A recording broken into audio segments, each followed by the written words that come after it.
Welcome to The Wall. In today's video, we will discuss a marriage that seems more like a man living with a roommate. This woman does nothing for him. She doesn't cook, clean, or do laundry. The man pays for all her expenses. We invite you to smash that like button, support the movement, and subscribe to the channel. That's the only contribution we ask of you, man. Add your 2 cents to the movement, share your experiences in the comments for any man who needs it. Without further introduction, let's get started.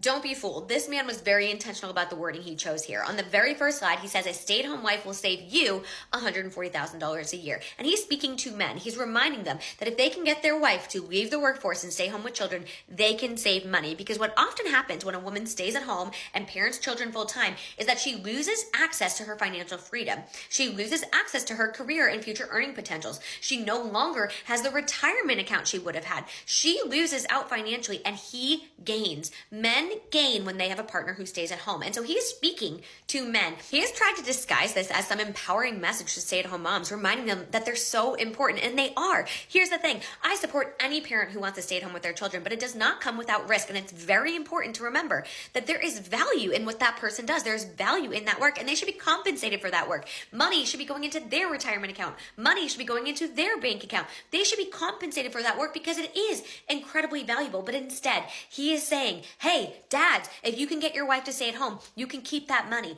It's better for you financially to have a wife who stays at home. And he was strategic. He said stay-at-home wife, and then he pretends to be talking to parents on the next slide. But we all know who he's talking about. He's talking about men saving money and women staying at home and taking on that unpaid labor herself.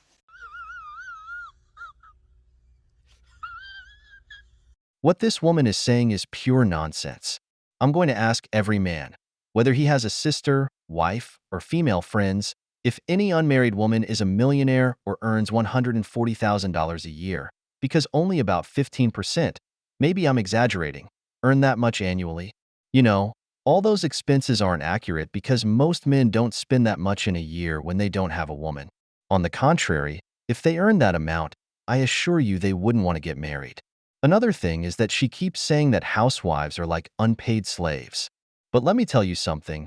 How many women today who haven't married are millionaires? Most of the world's richest women are so because of divorce. How many haven't depended on their husbands, as you say, but depend on a salary? When they are fired, they have nothing.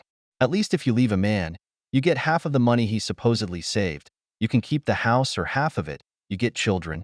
You get child support, which is sometimes more money than what they earned working. You get alimony. But of course, she was a slave when she was a housewife. When she wasn't, she was apparently a millionaire businesswoman, when most are just barely secretaries.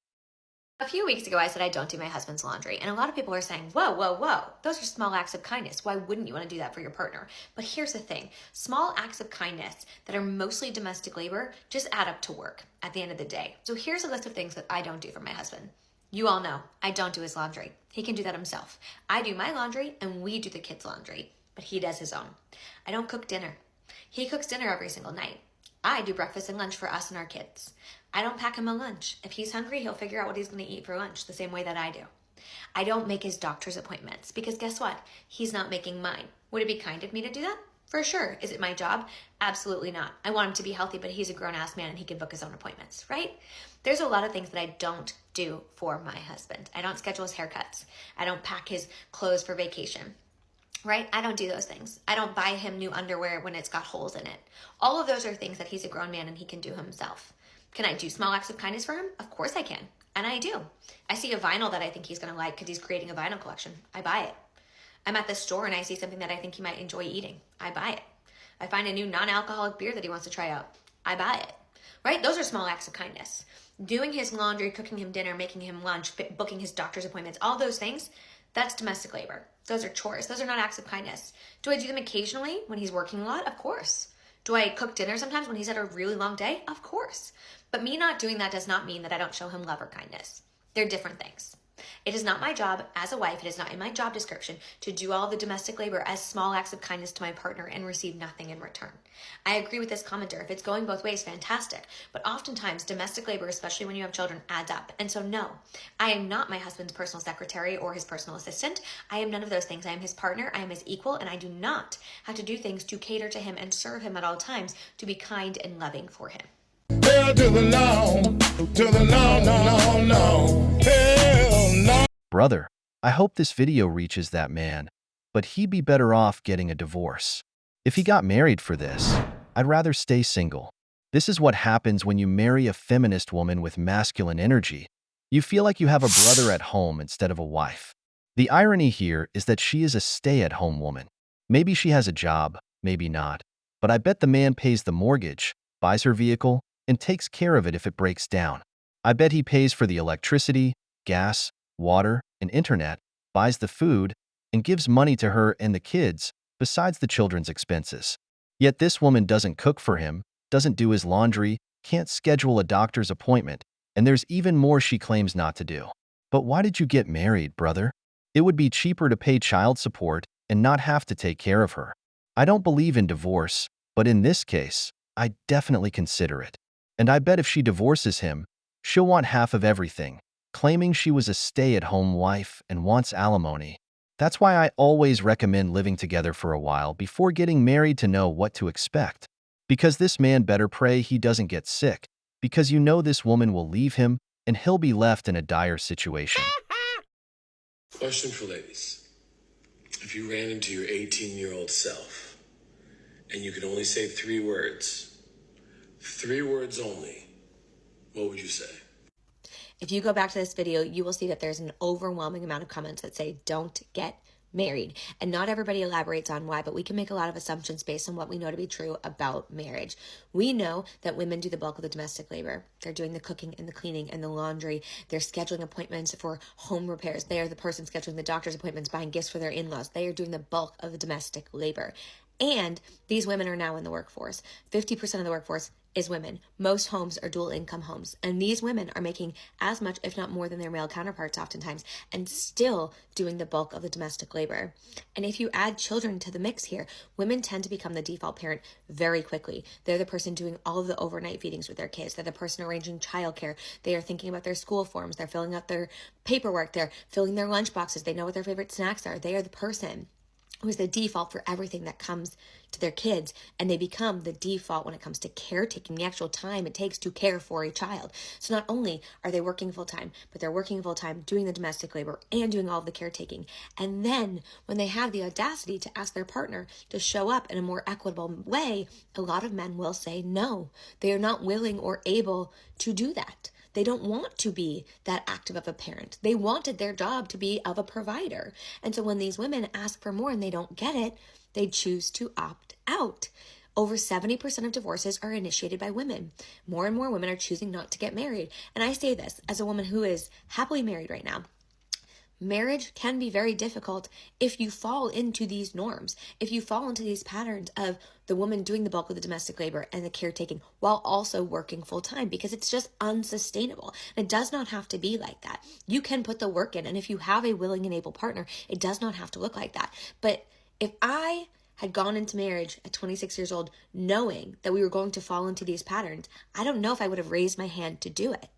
I would have wanted to do the work then. I would have wanted to make the changes then. I would have wanted to lay out the proper path for us to be successful, because without it, it's not much fun. It is not much fun to feel like, as a woman, that you are the person who is in charge of everybody's happiness and well-being at all times, and that there's nobody thinking of you. And that is why I can assume most of these women are saying, don't get married. Now ask most men the same thing, and they'll tell you not to get married either. The only difference is that men don't initiate 70% of divorces. Another difference is that men aren't rewarded for leaving a marriage, because if they were, I assure you most men would get divorced. I know women handle some tasks, but remember that you are the one who builds your home. Do you know how many women just complain and complain but don't put anything into practice? Men do well when we are given direction. How hard is it to say, you need to take out the trash, pick up the kids, schedule some tasks? The issue is that they don't like doing anything for the man. So when the man becomes independent at home, doing his tasks and taking care of the kids, they get upset because he doesn't spend time with her or share his feelings. Or they leave you for being too feminine. Brothers, this is a game where no matter what a man does, it's never enough. A stay-at-home mom is not a 24/7 personal assistant and maid. She is somebody who stays at home and her primary job is to care for the children, not to do the laundry, the cooking, the cleaning, and anything that has to do with the inside of the house. That is not what a stay-at-home mother's job is to do. You leave the house for 40, 50 hours a week for work, and during those 40 or 50 hours, her job is to take care of the children and do what she can. Maybe that means cooking lunches. Maybe that means the kids' laundry. But if you would not ask a nanny to do it, you should not be asking your wife to do it as well. Being a stay-at-home mother does not by default make somebody the catch-all for everything that has to do with the home and the children. That is far too much work for any one person to do, which is why when you have two working parents, you have a nanny and a housekeeper and a dog walker and all of these things that you outsource to, because it is not possible for one person to do all of these things, right? Especially while caring for children, and especially if you have children of multiple ages, because you were doing pickups and drop-offs and activities and doctor's appointments and dentist appointments and calls with the teachers. There are a million things to do every single day when you have small children that have nothing to do with the domestic labor. Being a stay-at-home mom in title means that they are a mother first during those hours, and they are doing anything outside of that with the time that they can. It does not mean that everything at home ultimately becomes their responsibility. I need other stay-at-home moms to weigh in on this, because I am not one, but I feel so passionately that it is not a stay-at-home mom's job to do everything. Cocaine is a hell of a drug. But a man's job, I assure you, is to pay for everything for her while she's suffering taking care of the kids. Oh, right, the kids don't go to school full-time, right? The father is the one who takes them. But she spends all day taking care of the kids. Of course, the kid only gets home at dinner time, but she spends all day sitting around because she doesn't clean anything, since that's considered domestic work and she's in charge of the kids. God, living with this woman must be hell. I imagine how stressed this man must be. If he starts watching videos of traditional women, I bet he would divorce her, because she does almost nothing. Oh, but if she gets sick, you'll see how she'll say that the man should cook for her, take care of her, look after the kids, walk the dog, and pay for her doctor and medicines, because that's what a man does. Then they wonder why men don't get married, why men avoid marriage. They tell us that nonsense about men living longer when married. This man is simply a slave to this woman. In that house, I wonder who wears the pants. No wonder she has a happy marriage if she just spends her time making TikToks. I think one of the big differences between men and women, especially when they are parents, is that men typically will continue to center themselves as opposed to the greater family, whereas women are expected to put everybody above themselves, right? I was talking to this woman and she was telling me about how she's been trying to get back into shape after having kids, and so she's been working out at 5 a.m. She gets up at 4:45, she works out, and she is home before any of the kids are awake. And she's really been trying to work on her health. And her husband recently said, wow, like, you've really inspired me. I too want to start working out. I'm going to start working out every day after work at 5:30 to 7, which is the middle of bedtime and dinner. Meaning, he will be leaving to work out during the prime caretaking hours of the day, and she will be left alone to do that. And so he has chosen to prioritize himself in a way that totally ignores the needs of the rest of the family. Whereas she prioritized the family above herself and is waking up at an astronomical hour during the day to get a workout in. And this is often the difference between how men and women will parent. And it's because oftentimes men have been taught just in life to prioritize and center themselves in the conversation. When I say things like, I don't do my husband's laundry, oftentimes people will leave comments and they'll say, her husband must hate her. But they are never worried about whether or not I hate or resent him, that I might feel resentful for doing the laundry. They expect him to hate me for asking him to do it, but they're not worried about my happiness. And this is incredibly common. Women are often expected to place everybody else's happiness above their own. And nobody is wondering whether or not they're happy, because that's not of concern. It doesn't matter to them. And that, I think, is the problem that is existing in a lot of relationships right now is that there's this resentment between couples because men are expecting people to prioritize them and their happiness. They prioritize their own happiness, and they're not worried about whether or not she is happy or thriving or getting time for herself. And so now that more and more women are saying, no, thank you, I am going to prioritize myself, they're getting mad. They're getting frustrated. They're not sure what's happening. But at the end of the day, I know, as a woman and a wife and a mother, the reason that I prioritize myself is because I don't want to dislike my partner. I don't want to feel resentment. I don't want to hate him. I don't want to look back in 30 years and go, wow, I wasted my life serving somebody who didn't see me. And so instead of that, I have a partner who sees me and I see him, and we support one another. It is mutually beneficial. We respect each other. We care about each other. We want each other to be happy and healthy and thriving. And so we make space and time for each other with our family's best interest in mind. And so if you're struggling with this, I think a lot of it comes down to the fact that these are things that are ingrained in how we view ourselves within our relationships and in homes. And it takes a lot of work to break out of that. But once you do, I swear, it's so much better.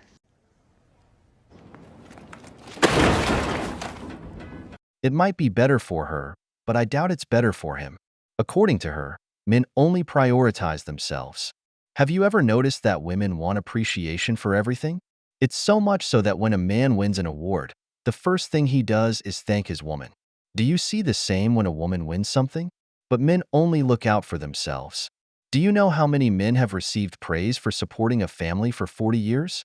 Sometimes no one says thank you, not even his wife or children. He provides a roof over their heads, takes care of all the services, sometimes even working overtime so the family lacks nothing, and pays for their university. But does anyone thank him? Do you see a woman doing tasks for him, going to work for him?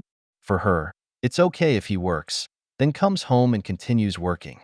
But of course, her husband does that, and when he gets home, he also has to make his dinner, wash his clothes, take care of the kids, and be attentive to their needs. He can't have time for himself because that would be prioritizing himself. But she, who doesn't work or bring in money, only does tasks related to herself, and that's not prioritizing herself? Honestly, I'd rather live alone, pay child support, which would be more economical. It would be the same, and who knows, you might even marry a better woman. Because this, to me, isn't a marriage. It's working for someone else's benefit. We've reached the end of the video, but before we go, the questions are for you. Do you think that man is happy in his marriage with this woman? Would you be with a woman who does nothing for you as a wife? If you enjoyed the video, make sure to give it a thumbs up, subscribe to the channel, and hit the notification bell. Your support means the world to us and motivates us to create more content. Stay tuned for the next exciting video from The Wall.